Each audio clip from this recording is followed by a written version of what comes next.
Okay. Let's see. Iranian Canadian feels sadness that regime is still standing. So this is like, from what I understand, the regime is highly unpopular, and most people in Iran want change. Let's hear the story. Well, for our next guest, this Hold up. I also need to be able to hear it. well, for our next guest, this issue is both personal and professional. Kaveh Shahruz is a member of Toronto's Iranian Canadian community. He's also a lawyer and a former senior policy advisor on human rights to Global Affairs Canada. You have family in Iran, and I'm going to ask you the question I'm basically asking all of our guests on the program this evening: your reaction when you heard the news of this 2-week ceasefire? Good to be with you, Ian. I have a mix of emotions. I think, first of all, just a sigh of relief. I mean, if Donald Trump was actually going to carry out the kind of attack that wiped out Iranian civilization, obviously that would be devastating. The human cost of that, and just on a personal level, the loss of my own family would come as a result of that. So it's a sigh of relief. But at the same time, I think there is a certain degree of I don't know what the exact right word is, but sadness that this regime is left standing. I think a few weeks ago, a lot of us that have fought for democracy and human rights in Iran for a long time thought that this regime that is so evil and has killed so many people and has tortured so many people, that this regime would fall. But it has proven more resilient than we thought. It is still standing, and I worry that it may actually end up being more cruel, if that can be imagined, and stronger as a result of having withstood American attacks.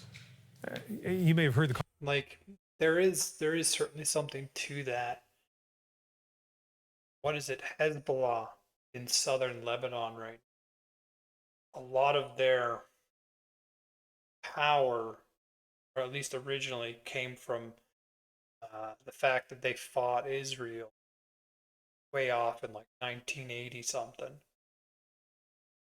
Like, I don't know if they were successful, but they also didn't lose, from my understanding.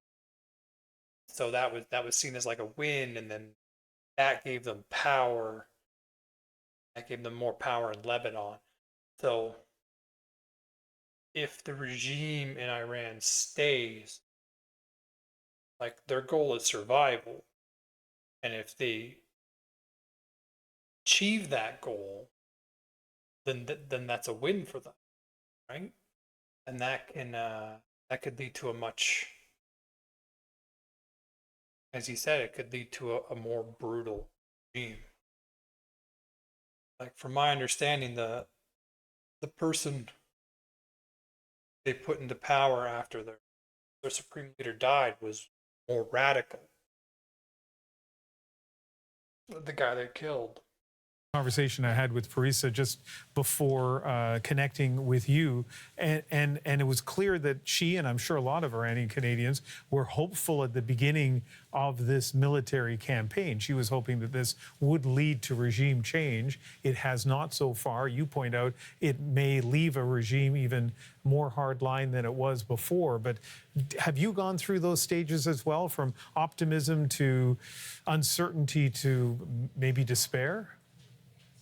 Absolutely. I have to be honest. At the beginning of this war, I was, I still obviously nobody wants to see their country of birth being bombed, but I felt much more hopeful. I felt that this regime was on its last days. I mean, the war started with the killing of Khamenei, the supreme leader, and something that I think a lot of Iranians celebrated. As the war has gone on, this regime has proved to be more resilient, as I mentioned a few minutes ago. It's been willing to fight in a way that I don't think a lot of people anticipated.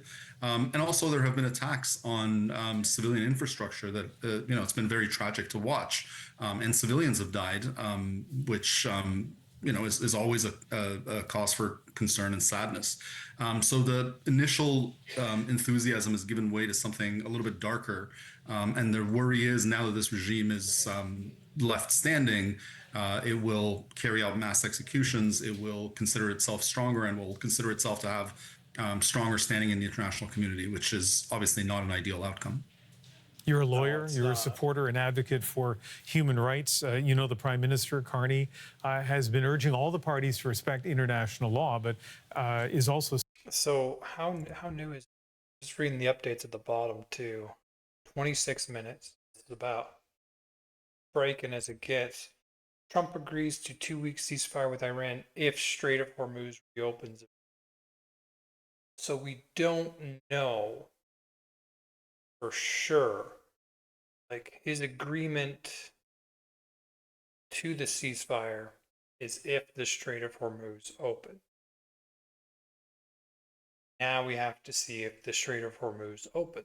standing by his support for U.S. And Israeli attacks. What do you make of how he's handled this situation? Frankly, I think he's done as good a job as can be expected. I mean, it's a very thin line that he has to walk, and I think he's walked it relatively well. I think the principle of it is that this is a just war. We lose sight of that sometimes because of Donald Trump's bluster. But, you know, this is a war against the regime that for 47 years has terrorized its own people, it's terrorized its own neighborhood. I've seen so many people that like they try to downplay how the regime treats like its own citizen.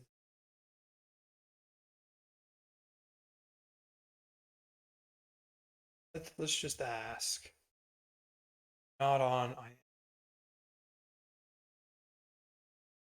chat. How many civilians were killed in the last uprising or crackdown and protests in Iran?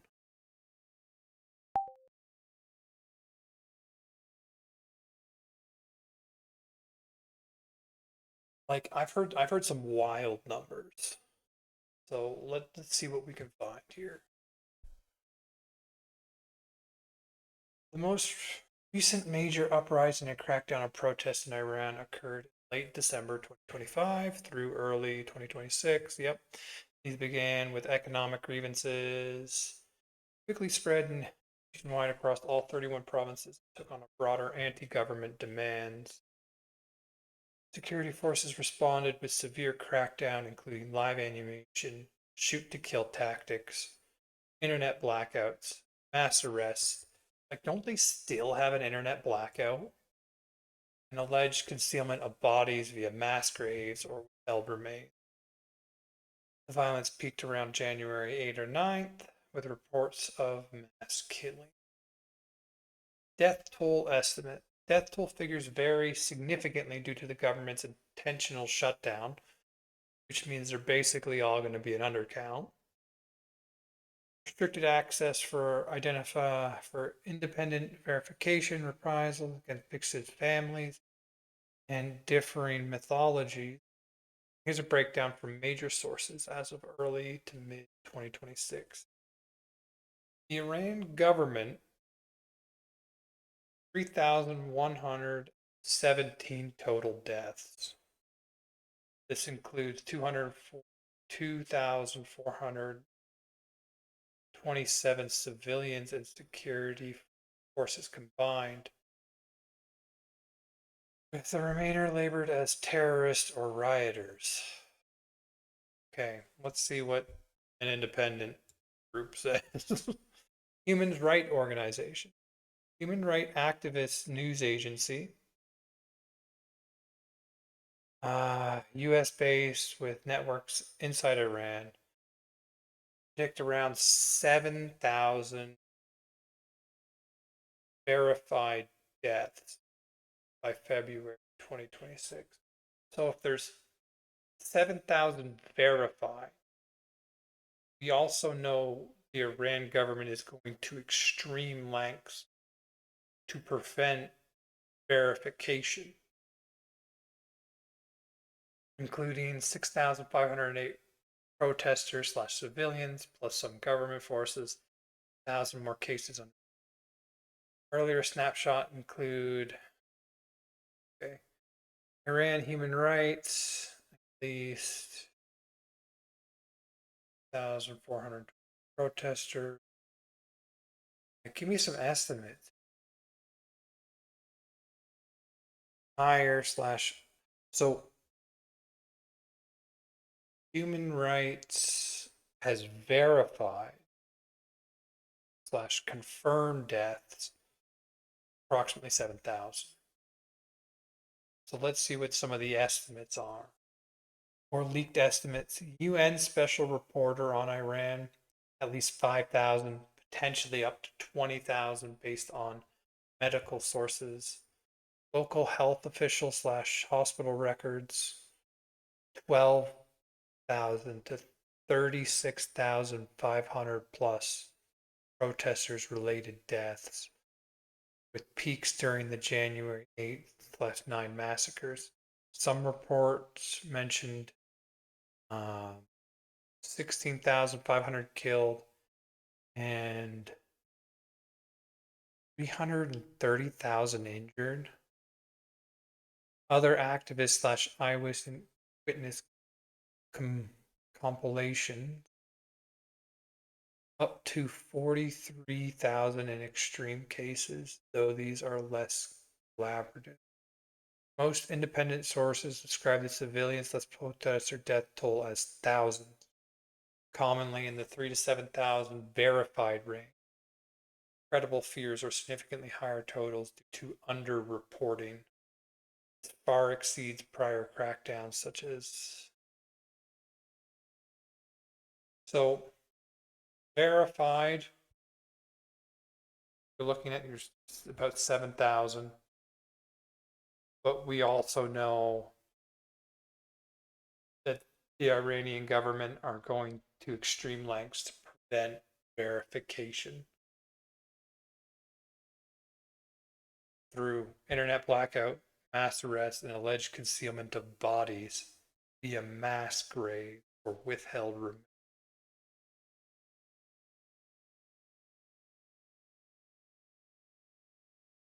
This is what they did to their own people. Which is why, like, even Iranian in Canada, they want to see the end of the. It's carried out terror attacks all over the world, and it's one that really. And that's not even getting into like, oh, they support Hezbollah, they support Hamas, they carry out terrorist attacks, they've launched rockets at oil infrastructure, um, gas infrastructure. I don't think anyone's hit a desalination plant yet, but like that is who you're dealing with here. Really can't be negotiated with. So I think there is a very good Can't be negotiated with. argument that this is a just war. At the same time, Donald Trump has behaved and said things that are very clear violations of international law. There have been attacks that have hit civilian infrastructure. There was an attack on a school very early on in this war. Things that can't be justified, that are very clearly violations of international law. So I think Prime Minister Carney is trying to balance both things, and this statement, I think, is as good an articulation of that as any. Knowing what you know of the complexities of the region and the regime, do you think this 2-week ceasefire will extend into something longer? I Will it extend into something? So I don't know that it'll hold the first night. Like I said, the US has done decapitation strikes. The regime designed itself such that when leadership destroyed, fractures, it still remains functional. So who do they have that's speaking for all of Iran? The entire regime. Because I think it could be very possible that the current leader you're talking to doesn't have full control of the regime anymore.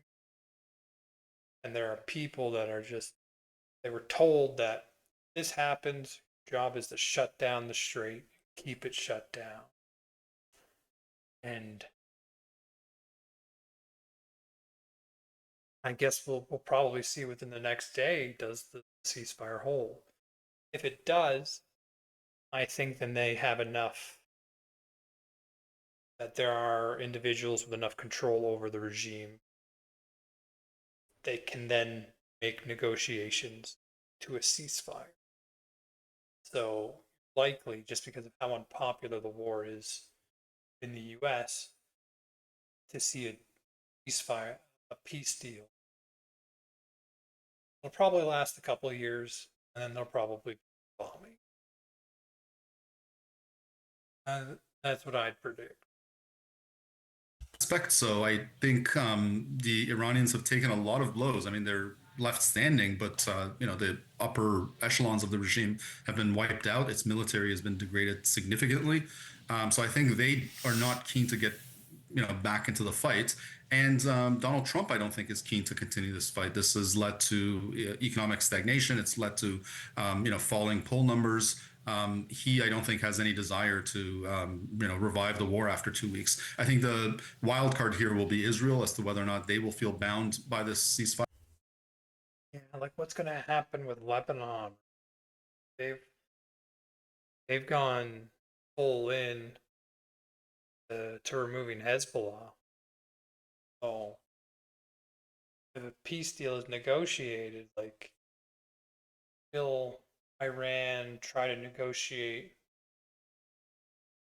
for their proxies?